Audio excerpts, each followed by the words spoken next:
Da.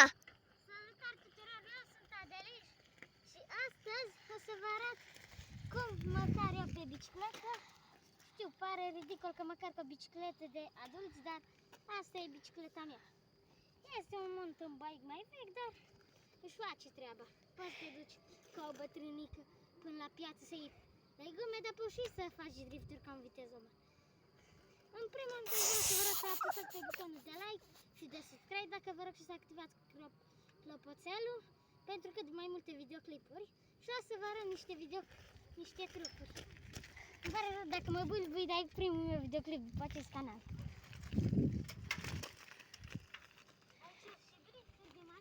Uitați cum este prostuceană.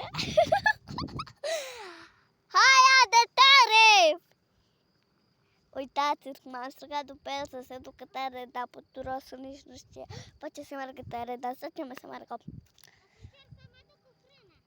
Da, hai, stop! Să dăm spectacol. Să vedem!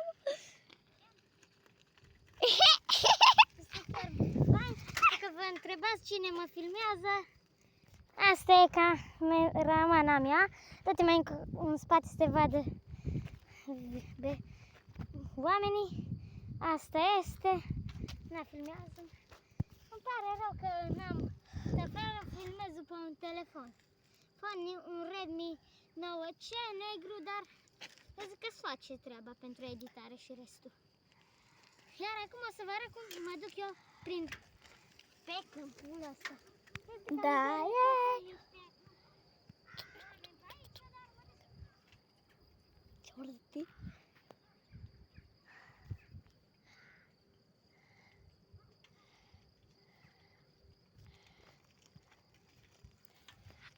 De până ceasul! O să vă arăt cum mă duc prin apă cu ea. Da, prin apă. Mare chestie, cine nu poate prin visuri! Dacă vă întrebați care este visul meu este să ajung la 100.000 de abonați. Că am văzut că mulți oameni pot reuși și sper ca și acest canal să fie foarte bun. În primul rând, eu sunt foarte pasionat de mașini și de biciclete. Orice, dacă poți să te cari cu el, mie îmi place. De asta visul meu este când o să fac vârsta de 18 ani să-mi iau un Lamborghini Urus, dar nu știu dacă o să reușesc vreodată. Doar cu ajutorul vostru. Nu reușești, că nu ai bani mulți. Așa că acesta este videoclipul. La revedere! Așa că ciocul mic. Hai, pa!